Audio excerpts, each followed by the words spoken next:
8/5/2023, അതായത് നീറ്റ് കഴിഞ്ഞ് ഞങ്ങൾ വീട്ടിൽ തിരിച്ചെത്തി. നീറ്റ് എക്സാം കഴിഞ്ഞ് ഫുള്ള് പ്രഷർ ഇറക്കി വെച്ച ആശ്വാസത്തിലായിരുന്നു ഞാൻ എൻ്റെ അനിയത്തിനെ കുറിച്ച് പറഞ്ഞിട്ടില്ലല്ലോ. ഞാൻ ഒരു സൂപ്പർ റിപ്പീറ്റർ ആയ സമയത്ത് എൻ്റെ വീട്ടിൽ ഒരു റീ റിപ്പീറ്റർ കൂടെ ഉണ്ടായിരുന്നു. നീറ്റ് എഴുതാൻ അപ്പം എൻ്റെ വീട്ടിലെ അവസ്ഥ നമുക്കൊന്ന് ചിന്തിച്ചാൽ മനസ്സിലാവുമല്ലോ. എക്സാം കഴിഞ്ഞ് എൻ്റെ ഹാങ് ഓവറിൽ നന്നായിട്ടൊന്ന് ഉറങ്ങാന്ന് വിചാരിച്ചു. പിറ്റേന്ന് രാവിലെ കണ്ണു തുറന്നപ്പോൾ എൻ്റെ അമ്മ എൻ്റെ അടുത്ത് വന്നിട്ട് അനിയത്തി ഓളെ പേപ്പർ നോക്കി ഓക്ക് സേഫ് സ്കോർ ഉണ്ടെന്ന്, ഓക്ക് കിട്ടുമെന്ന് പറഞ്ഞ്. She's going to be doctor എന്ന് കേട്ടപ്പോൾ എനിക്ക് സന്തോഷം തോന്നിയെങ്കിലും എൻ്റെ ഉള്ളിൽ കൂടെ ഒരു കാളലുണ്ടായിരുന്നു. അഥവാ അവൾക്ക് കിട്ടിയിട്ട് എനിക്ക് കിട്ടിയിട്ടില്ലെങ്കിൽ പെട്ടിയും കിടക്കി എടുത്തിട്ട് ഞാൻ നാട് വിടേണ്ടി വരുന്നൊക്കെ എൻ്റെ മനസ്സിൽ കൂടെ വന്നത്.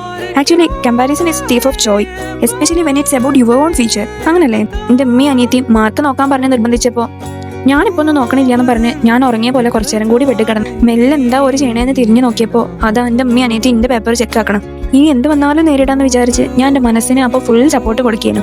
അങ്ങനെ മാർക്ക് എണ്ണി 550+ കിടന്നപ്പോൾ എനിക്ക് എൻ്റെ കണ്ണിലൊക്കെ ഇരുട്ട് കയറുന്ന പോലെ തോന്നി. ഇത്രയും വാങ്ങിയിട്ട് ഇനി എനിക്ക് കിട്ടാണ്ടിരിക്കുമോ എന്ന് വിചാരിച്ചിട്ട് പേടിച്ചിരിക്കുകയാണ് ഞാൻ. ലാസ്റ്റ് എൻ്റെ അനിയത്തി എന്നോട് പറഞ്ഞു, അനക്കും നല്ല മാർക്കുണ്ട്, എനിക്കും നല്ല മാർക്കുണ്ട്, നമുക്ക് 2 പേർക്കും MBBS സീറ്റ് കിട്ടും. സത്യം പറഞ്ഞാൽ ആ നിമിഷം എൻ്റെ കണ്ണ് നിറഞ്ഞുപോയി.